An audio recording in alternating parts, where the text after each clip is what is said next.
Sri Muhammad Hamid Ansari, Vice President of India, Prime Minister Sri Narendra Modi, former Prime Minister Sri H.D. Deve Gowda, Srimati Sumitra Mahajan, Speaker Lok Sabha, Sri Arun Jaitley, Finance Minister, India, Union Ministers, Members of Parliament, distinguished guests, ladies and gentlemen.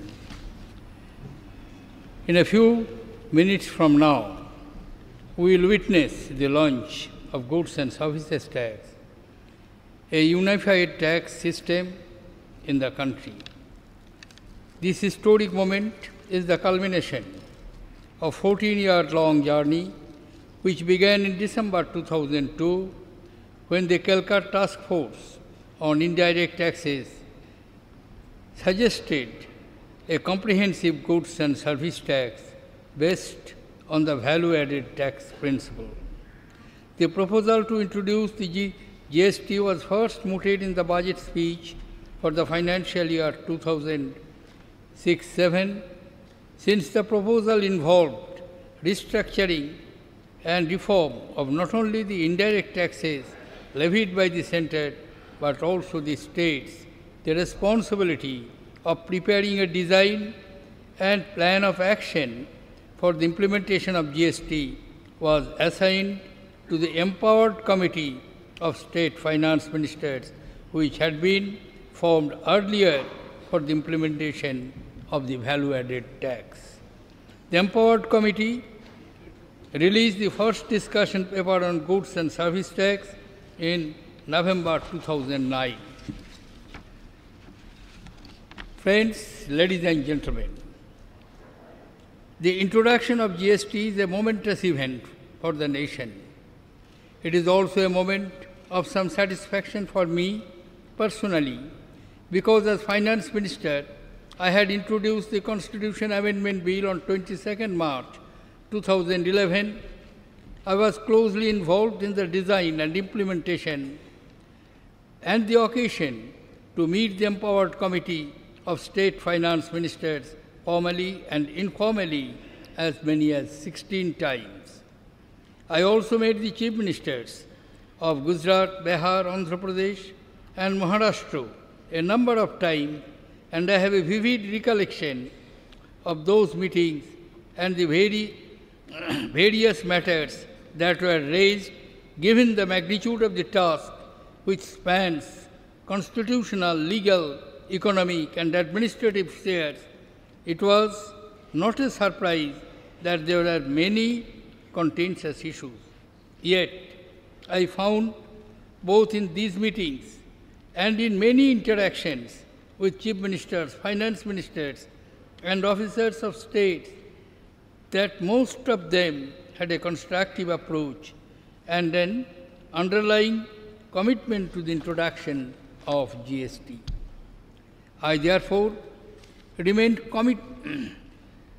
confident that GST was a matter of time and it would eventually be implemented.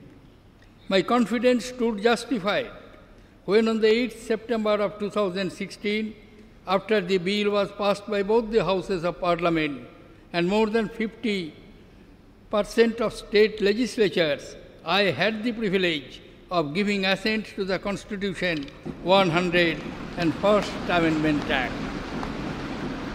Friends, after the amendment of the Constitution, the GST Council has been constituted as per the provisions of Article 279A of the Constitution. The Council, which is responsible for making all recommendations of the Union of States in respect of GST, such as model laws, rates, exemptions, is unique in our Constitution. It is a joint forum of the centre and the states, where neither the centre nor the states can, without the support of the other, take any decision. Though an elaborate voting structure has been built into the decision-making process of the Council in the Constitution, it is remarkable that 18 meetings held so far, all decisions have been taken by consensus in the Council. I congratulate them. There were apprehensions whether the task of fixing rates for thousands of items could be accomplished by the GST Council, given the wide variations across states. The Council has pleasantly surprised every one of us by completing its task on time. Friends, the new era in taxation, which we are about to initiate in a few minutes, is the result of broad consensus arrived at between the center and states. This consensus took not only time but also effort to build. The effort came from persons across the political spectrum who set aside narrow partisan considerations and put the nation's interest first. It is a tribute to the maturity and wisdom of India's democracy.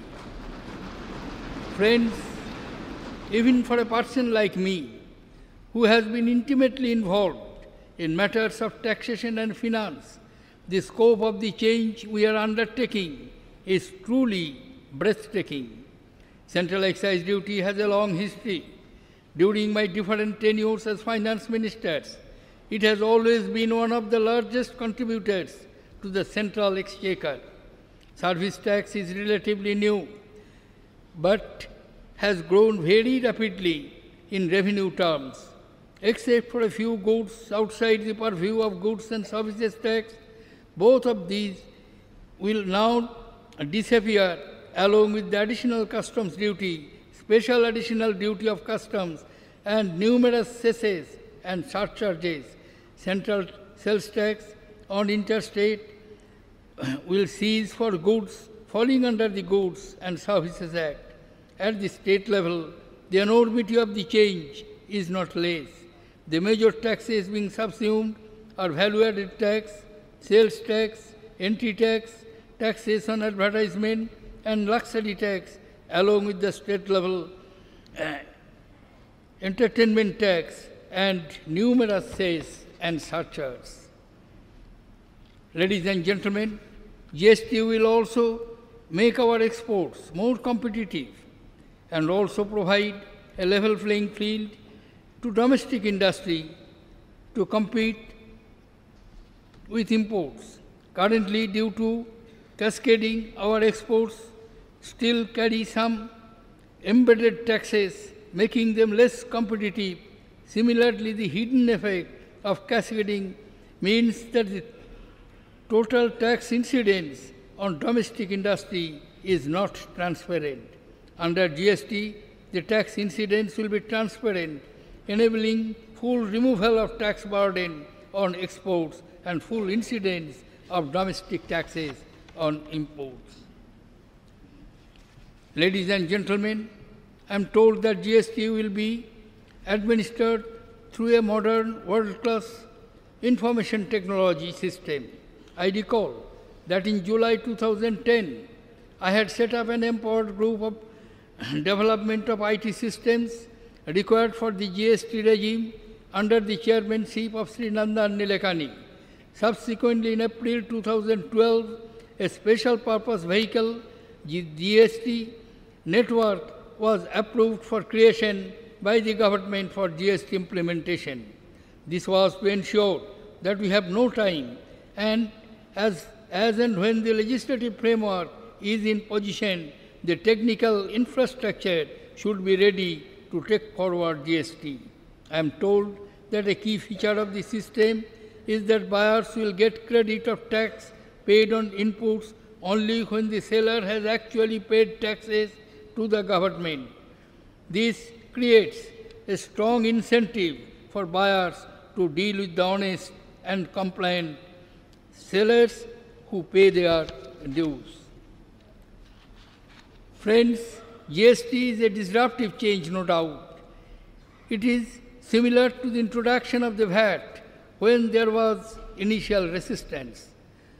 When a change of the magnitude is undertaken, however positive it may be, there are bound to be some teething troubles and difficulties in the initial stage. We will have to solve these with understanding and speed to ensure that it does not impact the growth momentum of the economy. Success of such major change always depends on their effective implementation in the months to come. Based on the experience of actual implementation, the GST Council and the central and state government should continuously review the design and make improvements in the same constructive spirit as it has been displayed till now. In conclusion, I would like to express my deep appreciation for all those who made tremendous efforts to make this path-breaking legislation. Thank you. Jai Hind.